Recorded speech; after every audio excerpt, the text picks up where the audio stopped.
Hello, this is Gas Bandit, and welcome to my first Space Engineers tutorial suitable for my friends who are just now getting into Space Engineers for the first time and are confused and intimidated by all the crazy things going on. First up, let me show you how to properly create the world you want to play in. I know that when you click New World, the temptation is there just to hit Quick Start and be done with it. But the problem is that puts you in a world in creative mode where a lot of the actual game is not apparent.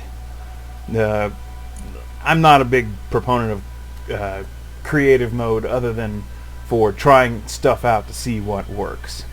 Anyway, what you want to click is Custom World. And then I'm going to pick Easy Start 1, just so that we're in the same scenario that Dave Nizen's video was in, so it looks somewhat familiar. You want to make sure that it says Survival Mode. Online mode, you can go ahead and switch to Friends if you want. That lets you, any of your Steam friends who happen to be on and have the game, jump into your game on the fly if they so desire. And then set max players. I usually don't mess with it. Environment Hostility, you want to set to Safe right now. This basically governs how often meteors will come by and wreck your stuff. And it would be cool to have it kind of on for a while if meteors were actually random and not just expertly aimed sniper meteor aimed at your most precious stuff fired off on a stopwatch. So for now I would leave that to Safe. Then click this Advanced button down here, and what you want to do is basically turn everything up to ×10 and ×5 that you can. Like I said, I don't much cotton to creative mode, but survival mode on pure realistic can be pretty tedious, especially for a new player. So I like to kind of pad that as much as possible for the first run through the game. Other things that you may want to look at are cargo ships. This will determine whether random NPC ships fly through your area. I'm not going to bother with really any of that right now. So let's just get started and hit OK there. And I'm going to rename this Tutorial World and hit OK to get started. Shouldn't take long. You always get a little quote either from the past or the future when you're loading in Space Engineers. After a while they kind of tend to recycle themselves. Alright, so here we are on the same space station that was in Dave's video. First I'm going to cover basic movement. You look around with the mouse, and under the effects of gravity you can hit W to move forward, S to move backwards, A to step left, D to step right.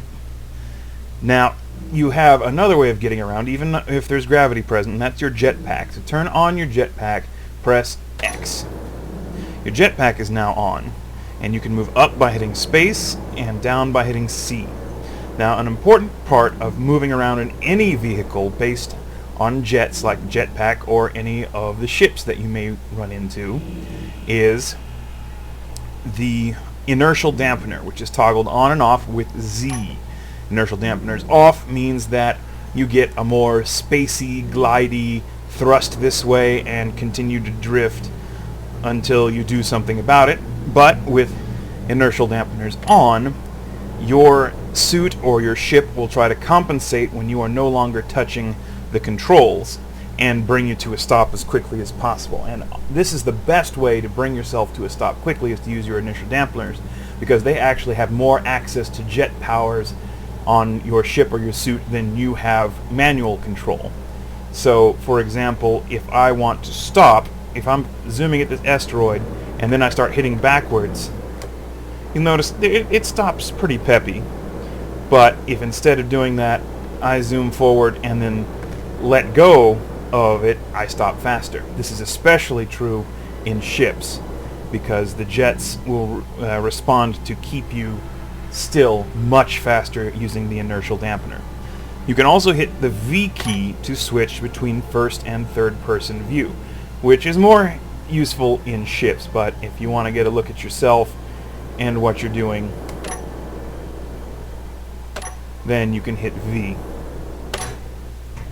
Jetpack off, run around. Other things you can do when you're running around under the influence of gravity: C, instead of moving down, now toggles crouch. Tap it to crouch, tap it to get back up again, and holding Shift now invokes Sprint, which lets you move around much more quickly when you're under the effects of gravity. That's basic movement for astronauts. Now let's talk about ships. When you're in a small ship like one of these, movement's actually pretty simple. I'm going to jetpack up to them. To get into a ship, you gotta look for its cockpit. Sometimes it's obvious, such as this. Anytime you want to operate something, look for the part that glows yellow when you mouse over it, and hit T to use whatever that object is. So hitting T on this spaceship places us in its cockpit. And you'll see all this red text over on the right. That means that right now there's no power being generated by the ship. There is a quick shortcut key for turning the reactors of a ship on and off all at once, and that is the Y button. So if we press Y, all of a sudden you can see the thrusters light up in front, the power warning labels on the right go away, and I can now maneuver using the mouse, or rather change my bearing. In a ship, you can use the same W to move forward, S to move backwards, A to slide left, and D to slide right, assuming that your ship has the appropriate thrusters for all that. And there's also Q and E to roll left and right. That works when you're doing jetpacks as well. For example, if we're out here in our jetpack, we can hit Q and E to roll left and right. I'm going to demonstrate the whole stopping with inertial dampeners thing I was talking about. So if I'm going to fly this direction, and then I let go of the buttons, you see my forward thrusters stop me very quickly. So if you ever want to stop in a hurry, just let go of all the controls and your ship will stop you much faster than you could by doing manual counter thrusting. Also notice I am hit V to go into third person mode here. And that can be very handy, especially if you build a ship that doesn't have an outside view from its own cockpit. Get back here to the base and get out. Okay, the next important thing you need to know how to do is set up your toolbar. You do this by hitting G. Now, this is not your inventory. This is just, think of it as a set of blueprints.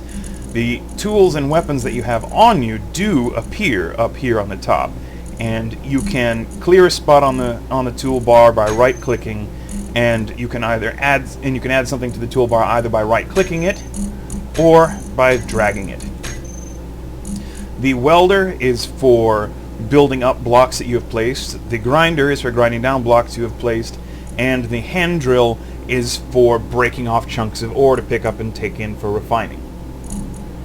So I'm going to set up my toolbar here by right-clicking each of my tools. So that now my welder is 6, my grinder is 7, my hand drill is 8. Now another thing that differs from creative mode, if you look down in the lower left-hand corner of the screen, you'll see an energy percentage. That's important to watch too while you're doing things, because if you're not in creative mode, anytime you're out in an extra vehicular activity, an EVA, just tooling around in your spacesuit, you're using up energy. The more you jetpack around, you use up energy. You use energy just standing there because it's cold and has no air in space, and your suit compensates for all that. If that energy drops to 0, you will begin to take damage, and within about 5 seconds you will die. There's 2 ways to replenish your energy. The first, and probably laziest way, is simply to get into any powered cockpit. To get into a cockpit, you find the part that glows yellow. It's kind of counterintuitive if you run into the seats like Dave did in here first, where the back of the seat is what glows yellow in here. Incidentally, you can also sit in a seat. These things count as being powered and will recharge your energy. But for most cockpits, you need to aim at the control panel. Like this big style cockpit here, it's obviously glowing yellow, but the one he had trouble with had a little bitty panel down here on the front, And he kept aiming here and here and here and couldn't figure out why he couldn't control it. But you aim at the control panel itself and hit T. Now notice that my energy very quickly went back up to full. But if you don't have a cockpit handy, there's another way to recharge your energy, and that is to come to a medical room. This little panel here on the side will both heal you if you are hurt and recharge your energy. Simply get close to it till it turns yellow and hold down T. And it will recharge you and heal you. This section here is where you will respawn if you die. You can also hit T on it to change the color of your astronaut's suit. That is the basics of moving around and getting around in Space Engineers. Our next tutorial will probably deal with inventory management and mining.